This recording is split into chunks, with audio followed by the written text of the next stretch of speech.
गहरा और हरा भरा जंगल था जहाँ तरह तरह के जीव जंतु रहते थे। ऊंचे ऊंचे पेड़ों पर पक्षियों के घोंसले थे जिनसे हर सुबह मीठी चहचहाहट गूंजती। एक तरफ घना बांस का जंगल था तो दूसरी ओर एक शांत बहती नदी जिससे जंगल के सभी जीव अपने प्यास बुझाते थे। उसी जंगल में खरगोश का एक परिवार रहता था।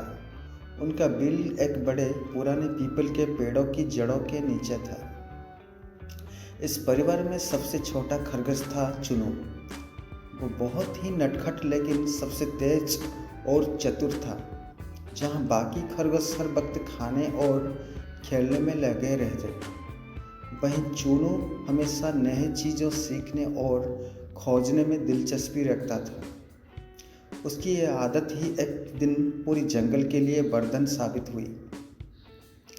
लोमड़ी का आतंक। एक दिन जंगल में अफवाह फैला कि एक खतरनाक लोमड़ी आ गई है जो छोटे जानवर को पकड़कर खा जाती है। खरगोश के परिवार में डर का माहौल बन गया। वे सब अपने बिलों में छिपके और बाहर निकलने से डरने लगे। जंगल के दूसरे छोटे जानवर भी हम सहम हुए थे। एक दिन चूनू ने देखा कि उसकी दोस्त गिलहरी सहम हुई बैठी थी। उसने पूछा, क्या हुआ चीरो, इतनी डरी हुई क्यों हो? गिलहरी ने कांपते हुए जवाब दिया, चूनू, मैंने अपनी आंखों से देखा, लोमड़ी पास के तालाब के किनारे घूम रही थी। अगर वो इधर आ गई तो हम सब मारे जाएंगे। अब चूनू को समझ में आ गया कि कुछ न कुछ करना ही होगा।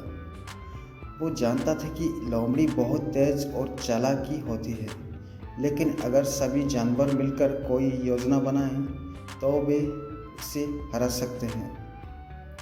उसने अपने सबसे अच्छे दोस्तों कछुआ टॉमी, तोता मीठू और गिलहरी चीरो को बुलाया और बोला, हमें मिलकर लोमड़ी को जंगल से भगाना होगा। चूनू की चालाकी। चूनू ने जंगल में घूमकर एक पुराना खोखला पेड़ खोजा। वो इतना बड़ा था कि दूर से देखने पर किसी गुम्फा जैसा लगता था। उसने अपने दोस्तों के साथ मिलकर वहाँ एक जाल बिछाने की योजना बनाई। गिलहरी चीरों ने कांटे इकट्ठे किए और उन्हें पेड़ के बाहर फैला दिया ताकि जो भी अंदर जाने की कोशिश करे उसके पैरों में कांटे चुभे। तोते मीठू ने आसपास के मधुमक्खियों के छत्तों की जानकारी दी। फिर सबने मिलकर कुछ छत्तों के पेड़ों के अंदर रख दिए। कछुआ टॉमी ने नदी के पास से चिकनी मिट्टी लाकर गुम्फा के अंदर और बाहर बिछा दी, जिससे कोई भी उसमें फिसल सकता था। जब सब तैयारी हो गई तो तोते मीठू ने जंगल में ये अफवाह फैला दी कि उस गुम्फा में बहुत ही स्वादिष्ट शिकार छिपा है, लोमड़ी का जाल में फंसाना।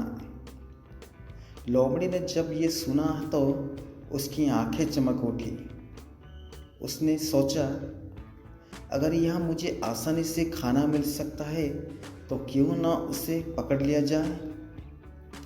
वो तुरंत उस खोखले पेड़ के पास पहुंची और अंदर घुसने की कोशिश की, लेकिन जैसे ही उसने अपना पहला कदम बढ़ाया उसने पंजों में कांटे चुभ गए। वो दर्द से कराह उठी, लेकिन फिर भी उसने हार नहीं मानी और अंदर घुसने लगी।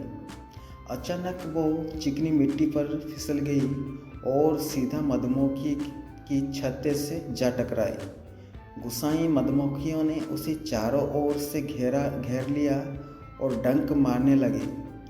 लोमड़ी बुरी तरह तड़प उठी और किसी तरह बाहर निकलकर भाग खड़ी हुई।